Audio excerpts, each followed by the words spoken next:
Uh, Good afternoon, everyone. Can I hear some voice? It's been, we have to use our body and brain too much since morning. So I thought I was planned to start this session with a good morning, but I'm starting with a good afternoon. And I'm happy to do that because my colleague Naval has set the right platform, and I, as a practitioner, stand before you to discuss my experience. Before that, I would like to thank the Internal Audit Standard Board as well as the Bangalore branch of ICI for conducting such a wonderful program and giving each one of us an opportunity to interact with the stalwarts of the profession. And I'm sure by end of the day, we are definitely enriched what we were yesterday. With couple of thoughts, Naval has presented his thoughts as a CAE, and I am, as a firefighting, Mr. Anand Jangid was actually supposed to take this session, but yesterday I was told that you take it, and I thought it is an opportunity and a privilege to speak to you and share my experience, and that is how the thing started. So we will discuss about the corporate fraud risk, and I will give the perspective as a practitioner. In the morning, Mr. Raghu also informed us that there are around 35% practitioners here and 65% from the industry. I go by his words, and I would also like to take your concurrence that I am speaking from this dais, from this podium, not as an individual. I wish to speak on behalf of each one of you who are here to learn something. With these thoughts, I'll just move ahead. We will. It's time for food actually, but we will for another 10 to 15 minutes. We will go by food for thoughts, and then we will move ahead with our lunch because we are anyhow slightly late. Couple of things which we will be discussing are like, what are the burning questions which our profession is facing? Then fraud insight. My slides will tell you what about fraud, why it occurs. All these are important as a practitioner to understand or to go to the root cause of a fraud. We need to understand the mind frame of the person who is conducting or doing that fraud. Then we will briefly discuss about fraud tree, which Naval and other my colleagues have also discussed. Slightly on forensic audit, then few case studies and engagement letter and key elements. In the key elements, we will try to cover what as a practitioner we should adopt as a best practices, and wherever I am giving some best practices, you can rest be assured as a firm we try to adhere to these practices, and I'm sure a lot of reasonable, responsible fraternity member must be doing all these things. If you are not doing, you can take down these points and try to implement these in your organizations so that you become more responsible and answerable auditors. And then we will end up with a Q&A. The burning questions. Few of the questions which really bothers each one of us is like, how do we safeguard ourselves? Ourselves does not mean that I am talking about the internal auditors as only. Ourselves also includes the CAE, ourselves also includes the management, also includes the people who are charged with governance. Today we have CEO, CFOs, and what other things starting with a C and ending with a O. You can put n number of alphabets in between. But all these people are bothered that how do we safeguard ourselves? So these are the burning questions in our profession. Then second things which bothers us is, what are the reference documents? We were privileged to have people from the internal audit standard boards. But I'm sure today also, if we question someone that as a management or as a practitioner, can you give me the n number of documents which I need to abide or adhere to for conducting an efficient and a foolproof forensic audit or an internal audit? With all due respect, I think the answer will be no. So we don't have a full-fledged reference documents which we need to either adhere or we need to refer. Third things, what are the internal alignment policies which we need to do? By this, I mean to say, as a firm, as a responsible auditors, what are our internal policies which we need to design and implement and regularly monitor to ensure that each and every assignment which is going out of our office is abiding by all these reference documents. So there has to be an internal policy of the firm which defines and mandates the staff, including partners, that they need to adhere to this. Engagement letter drafting, we will discuss in the slide. And last but not the least, what is the company internal control environment? It's very important that each and every industry which we talk about have their own challenges and operates in a own different manner. Say for example, real estate industry. Whenever I use this word, there are 10 things which will come to your mind. I don't want to enumerate that. If I talk about transport industry, I talk about beverages industry. So there are 10 things which will come to our mind. Oh, this industry, this. So these are the things which as an auditor, we need to keep into mind before doing an assignment, or more so before entering into an engagement or a professional relationship with the new client. So these are a couple of burning questions. I thought this would be an apt start, and I'll move ahead with some of the fraud insights. The purpose of my discussing with this fraud insight is, as I told in my discussion when Naval was presenting, that you have to think as a thief to catch a thief.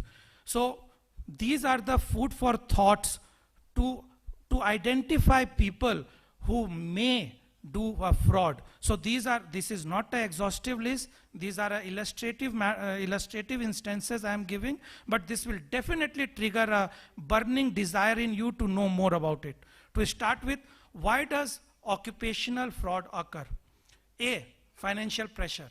If we come across someone who is inability to meet his requirements, or he has too much of expectation from things, and his remuneration or his earning is not able to meet that, he will look for some opportunity where he has the power. So financial pressure is one of the reason for fraud. Second is rationalization.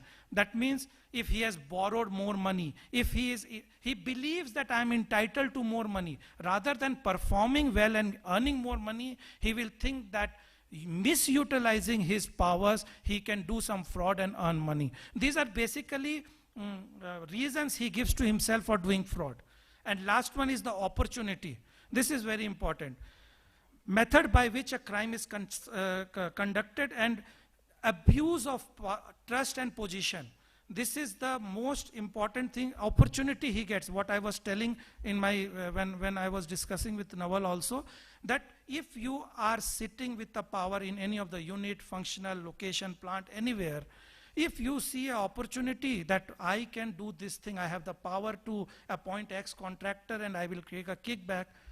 So this is how a fraud occurs at, operational frauds occur. These are few of the cases. Now, who commits fraud? I'm not sure in this hall everyone will agree to this slide, but let me tell you, this is not figures which I have created for my convenience. This is a study done at a worldwide level, and I just want to trigger a thought process that who are the people who are more prone to doing fraud. If you notice, 55% of there are chances that the management himself will do it. Who are the management? Promoters, CEOs, CFOs, CAEs, any people, employees, contractors, anyone who has access to the company physically and through the system or through any method is called management. So 55% of the fraud is committed by management. 30% is by the employee. And remaining is organized crime 6%, 5% suppliers 4%. What message I want to give it, कि as an internal auditor, the 85% of the chunk is what is known to us. That means the management 55% and the employees 30%. Only the 15% of the fraud can be done by people who are not management or the employees. So this is again a very good thought or a trigger point for us to initiate any of the fraud activities or fraud audit which we do. We move ahead. Again, I'm putting forward a typical perpetrators of fraud. And this slide I want to emphasize with all due respect and also apology. I don't want to discriminate. Again, these are studies done. Gender, if we talk about, I'm sorry, but larger and higher volume of frauds are committed by men. And this I am saying it to you with all due respect. I can be also a part of that, but men are generally the bigger lot of who does the fraud. Sushil, I think we need to also compare how many men and how many women are working. So denominator may also be more, right? See, today in the constitution, when we talk about equality, I cannot talk of that figure. Today we are equal, but fraud as a subject, it has been seen that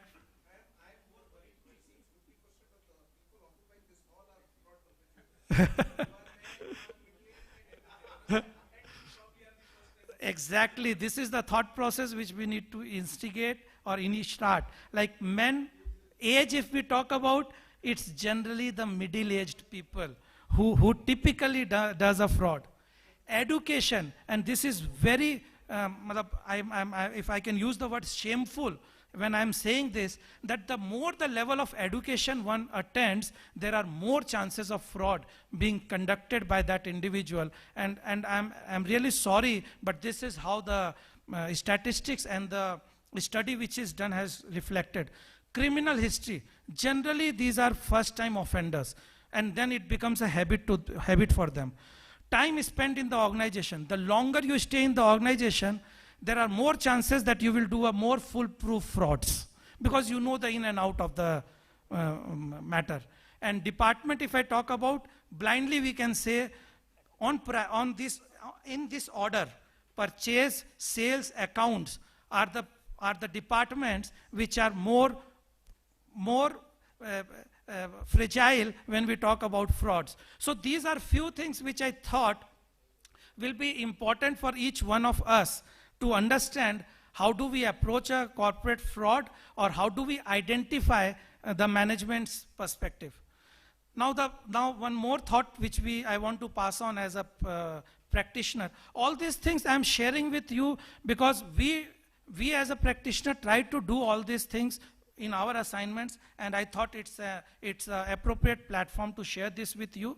I would read this sentence and then we'll discuss the meaning. A person commits fraud, voluntarily or involuntary, applies the theory of expected utility, weighing the expected gain from a crime against the livelihood of getting caught and severity of punishment. So there are two things which we need to understand in this line before I move to the other points. That there is a theory which talks that what is the utility and the gain I am getting for a fraud, and what is the probability of getting caught, and what is the punishment. I'll explain with an example. Say for example, a reputed person, will he do a fraud for 100 rupees? No, because it's not matching his criteria. I like to discuss here, say maybe Rajat Gupta, everyone knows about the subject. It was about to discuss later on. But say for example, if there is an opportunity of doing misappropriation to the tune of maybe a couple of crores, that 100 rupees and crore rupees, the one will compare it with the probability of getting caught and the severity of punishment. So this is also a thought process कि we may not do fraud for a couple of lakhs of rupees, but God forbid, if it is an opportunity of crores, we don't know. If we compare these two elements of utility gain versus my probability of getting caught and the punishment, you never know, one can be inclined towards doing that fraud. Moving ahead, who commits fraud? People who have huge personal debts, there's undue family, institution, peer pressure, dissatisfied with the job, and overwhelming desire for personal gains, lack of personal stability. Last point I want to slightly emphasize is people who don't take vacations or sick leave and all are also people who may commit fraud. You may ask why? Because they are addictive to doing fraud. And second, they believe that if they are not in office, someone may do their job in their replacement and find out what fraud is they are doing. So this is again a symptom. We may say that he is an employee not taken leave for last 10 years.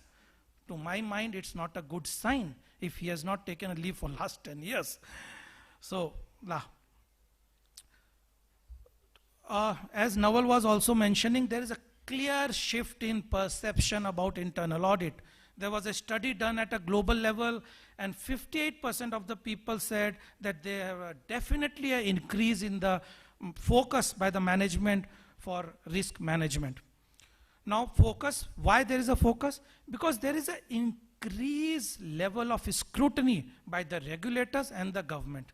When we talk about regulators, all these institutes, RBI, SEBI, MCA, corporate affairs, all these are having a strong focus on the statutory part that all the organizations should abide by this. Now, as an organization, as a CAE or maybe as a practitioner, what are we supposed to do? We need to form that there is an increased communication with the employee. They need to be sensitized for all these kind of things. Second, we need to document fraud policy. I'm sure the Standard Board will take care of drafting or guiding us for documenting the fraud policy. And third is, how do we ensure that there is an enhanced monitoring? Say we identified a risk, we drafted a policy, but if we don't monitor it, how are our employees doing it? Are they meeting the criteria which are defined? Then the purpose of all these things will go. So we need to monitor that as well. This approach about the audit is already covered by Naval, but I would just like to add, when Naval was explaining, it appeared that the session's name is 360-degree view of internal auditing. But with his conversation, it appeared that the management or the company has a 90% responsibility, 90-degree responsibility, and the practitioner has a 270-degree responsibility. But I would like to clarify that we as a practitioner are equally responsible. Say for example, the management is also 180-degree responsible for whatever is there, and the auditors are also equally responsible. And there are n number of standards on internal auditing which has reiterated every time that the primary responsibility of the management of the company's affairs lies with the management, and auditors are there to support or provide services. These are prevention, detection, and response. We all know. We will discuss more on the other subjects. It's an ongoing process. Assessment, like my good friend had a question of follow-up.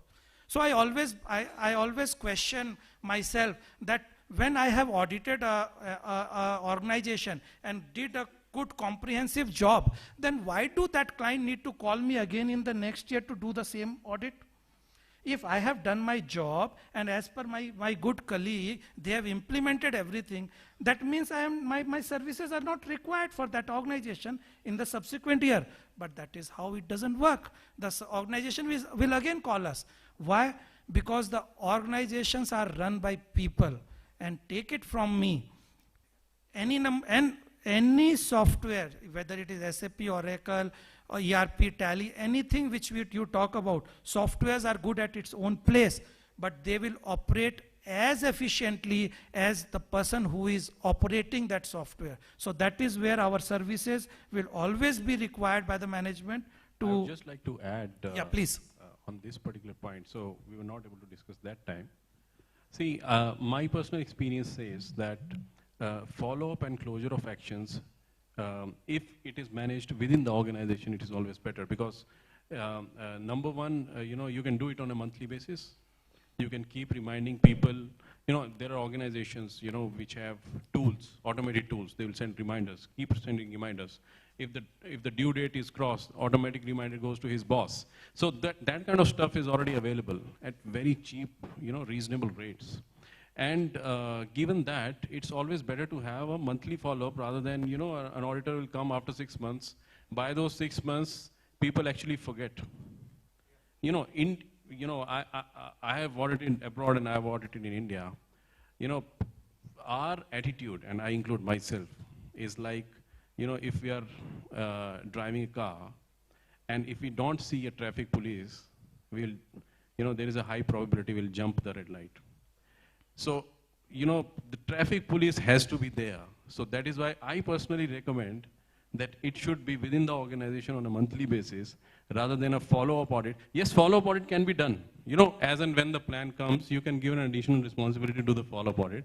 But my recommendation is always, within my organization, I always do it within the house. Yeah, fair enough.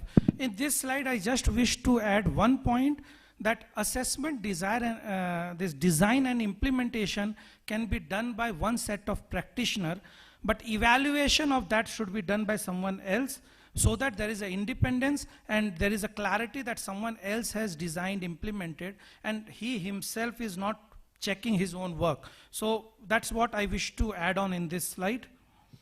Now coming to the fraud tree, which Naval has also discussed in length, I'll just discuss couple of things, that it's corruption, asset misappropriation, and financial statement fraud. These things are basically designed just to ensure that we cover up each and every aspect of what assignment we are doing, and where does our role or our audit unit is falling into. So this tree will basically give, so since we don't have the time, we will not be able to discuss each and every subjects of this, but I'll touch base one or two in the later part of the presentation. Forensic audit, as I had mentioned you, that misconduct, fraud, forensic audit and investigations are completely different subjects, and we have to look these subjects from those perspective only, and we should not get confused about these terminologies. These are a couple of guidelines which we should ensure while doing a forensic audit, like we should not blindly go by the management, what they are saying. We should do some surprise visit to the places. We should have a brainstorming session, which we call a zero budget auditing. We understand the process and then find out what are the things which can be done, rather than just taking forward from what is done previously. So these are the couple of things which we need to ensure while doing forensic audit. As I mentioned in my earlier conversation also, that we have to think like a thief to catch a thief. And this is a bold line which we should ensure while doing any of the assignments.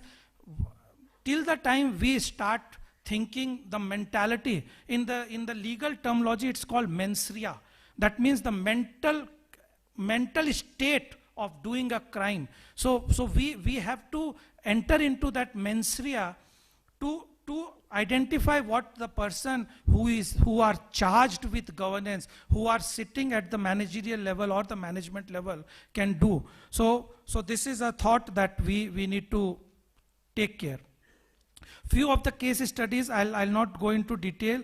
Only one I wish to discuss about this one live case which we have seen about the diesel, wherever the opening stock and the refill which was done to the tank was more than the overall capacity of the tank itself. So all these things came out from a data analytics, and we could easily establish to the management that the refill was not done to the tune what it was recorded. Obviously it will get paid also. So that's one thing. This is again a classic example why I have kept this, that as an internal auditor we cannot afford to have only the knowledge about the accounts, finance, figures, balance sheet and all those things. We should be fortunate enough that our profession is giving us opportunity to diversify into forensic, to diversify into medical, to diversify into chemistry as well. So this is outcome of that. Like diesel, when we audited some unit, so we used a chemical on that measuring bar, and this pink which is shows that there is a water in this. So this is not from a auditor or a CA point of view, this is more from a chemist point of view. If you want to identify something, how will you do this? Similarly, the last point, that while doing the audit, we identified that for doing a test run, someone has used 6,000 liters of diesel. How can that be possible that in a test run, someone is using 6,000? So these are a couple of things which during the course of our profession and audits come into. These are few cases which I thought I should discuss with you. One is on the modern retail, direct store receipt. We audit large retail entity. We can't name them obviously, but we observe that there are shrinkages and shortages in their organization, and surprisingly that shortage was within the limit. Generally in the retail, one consider 1.5 or 2 as a normal shrinkage over the period of time because of n number of wastages and things. But as an auditor, when we maybe deep dive on those shortages, then we can easily identify that that the products which are directly being supplied to the stores, various stores, rather than routing it through the warehouse, if it is directly being supplied to the store, is the majority of the component of the shortages. I'll give you an example. Say for example, in a retail counter, you get perishable items like vegetables or butter, bread, milk, which you cannot route it through the warehouse because of the nature or the shelf life of the product. So those products were appearing more. And then when we deep dived on this, we observed that there is a collusion between the supplier and the purchase manager and the security. The records were proper that these have been received, but on the physical count there were shortages. So this you can identify when you identify how things are being channelized, what's the supply chain logistics for the products. Second is on a manufacturing plant. There was an occasion when the team reported to us that, sir, these are the shortages being observed on XYZ raw material, on finished products. I said, okay. Then the other day team reported us during the course of review that, sir, I went to the physical in and around the warehouse and identified that there are open pockets where there is no fencing. I'm talking about a large plant here. So these two things, when we correlated, there is a open space, or fencing is not there in the warehouse area, and there is a shortage there. When we correlated, there is actually not a wastage or a shortage. This was a fridge, or people are the thief are being conducted on those fronts. So this is how we correlate. Coming to purchase manager, in our organization we generally say, whenever a purchase manager shift from organization A to B, there is no guarantee that his wife will be same in the A and B, but their vendors will definitely be same in the organization A as well as B. So why does all these things happen, that purchase manager moves from organizations, all his vendors also move to the other organization? I think you have understood what I am trying to say. Employee payables. We were auditing a large IT software company with thousands of transactions and lakhs of amount being disbursed through a worldwide application, WWER and all those things. And when we did the data study, this is a couple of years back, so that time data analytics was not the buzzword, so we did the data study, and we identified that X number of amount was being claimed by an employee, and it was processed, passed, no deviation observed. So when we deep dived on those things, very strangely, that software has an auto approval configuration till the limit of 5,000 rupees. The managers were also not knowing who was supposed to approve that there. And fortunately or unfortunately, some employee insider may have got this news that the system processes 5,000 without any approval system, and he was minting money less than 5,000 every time getting processed. Transporter agreement. This instance which I want to share with you is not more of a fraud, but more of a negligence, and you take a call, we can tell it as a fraud as well. So, okay, I'm told that we have very less time. I'll cover some other topics. These are market dipstick, red flag, engagement letter. As Naval was also mentioning, I would like to reiterate that we have a very good standard already, standard 8 on engagement letter issued by the board, which talks about lot of things. What should be there in the engagement letter? What are the scopes? What are the things which we need to cover? And ethics, what is being prescribed by the institute, statutory compliance, company's internal policy, as he was mentioning about the indemnity. I think this indemnity is coming from the company's internal policy, which will get landed up in the engagement letter. Scope has to be pretty clear. If we are outsourcing the audit, what are the responsibilities, processes we follow, documentation and reporting. Whom to report, what will be the distribution channel, whom do we need to mark the report has to be very clearly defined in the engagement letter. These are couple of things which are key elements which we as a practitioner should follow, that there should be a clear audit planning done. Briefing, this is very important because the engagement letters are getting signed between the top management of the client and the top management of the firm. But we all know actually the executor are our people who are working under us. So it is very important that there has to be clear, crystal documented briefing to be done to the team so that they know the subject, they know the theme, what is to be done. Resource allocation is again an important thing which Naval has also touched, that quality of resources which we are assigning. We all know that each and every individual is unique. People who work under us may be at the same level, but their capabilities are different. So we need to identify the right resource. We need to identify the right resource for doing the job. There has to be a continuous review of what work we are doing. There has to be a quality framework within the organization. I'm talking about a firm. There should be a quality framework which they should abide and adhere while doing audits. Coverage has to be pretty clear.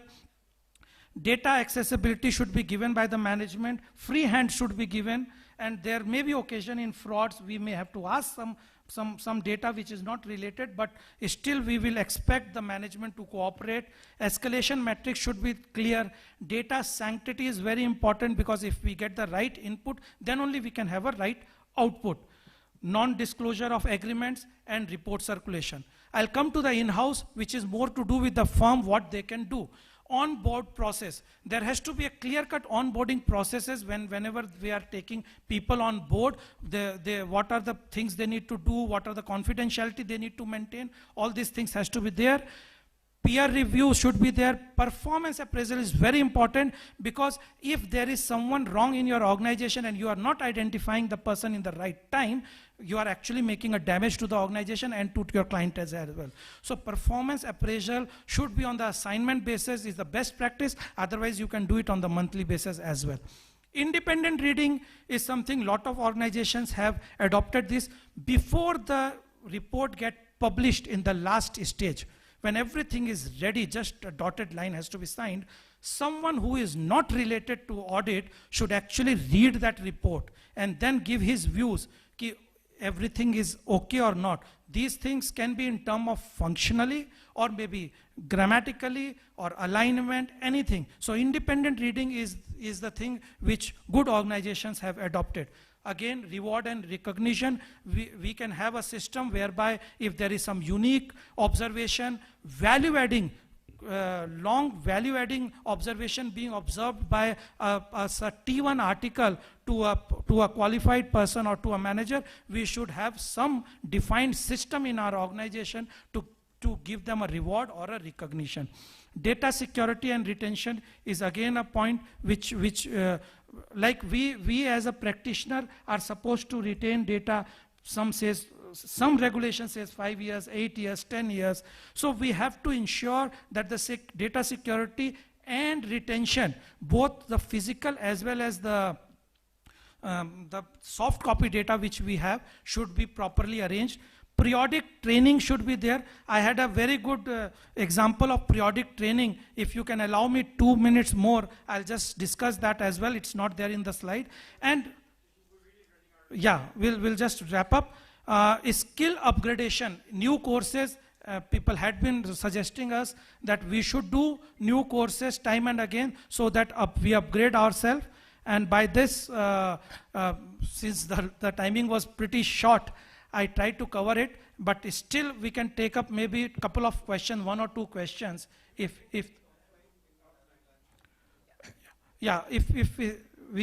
we allow one question or anything, if anything is there. Yeah, please.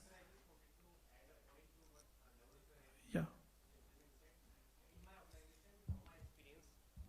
I have noted that generally the observations which don't get closed are the ones, in my organization I have seen this, that the report gets discussed between the internal auditor and the management. And sometimes when the final observation boils down to the operational managers, they don't understand the why behind it. They don't understand the why behind it, and that is why even if they want to close the points, they are not able to. Exactly, so passing the buck. Yeah. It's the passing the buck. The passing the buck, that why gets lost when it goes on from the internal auditors to the management to the operational level managers. Exactly. So just to add to your question, our report should also state the responsibility, that who is responsible to close that point. That's a good practice which one has to follow in the that responsibility has to be defined, and that will address that pass the buck anomaly as well. Okay. Exactly. Yeah. Who has to finally implement that, he should be well equipped and he should understand the why it is to be done. May I add something here? So for the why, for the operational management, there is a concept of debrief meeting or the closing meeting. Before the report is issued, the report is discussed, auditor is sharing what is the risk involved, the risk gets discussed, the rating gets discussed, and that's the training actually that you're talking about, you know. So there is no separate training required for that. Yeah, thank you everyone for your patient hearing. And we would request now to take a break for lunch. Yeah? I apologize to both the speakers. I request C. Shivaram Subramaniam to please present mementos to the speakers before we break for lunch.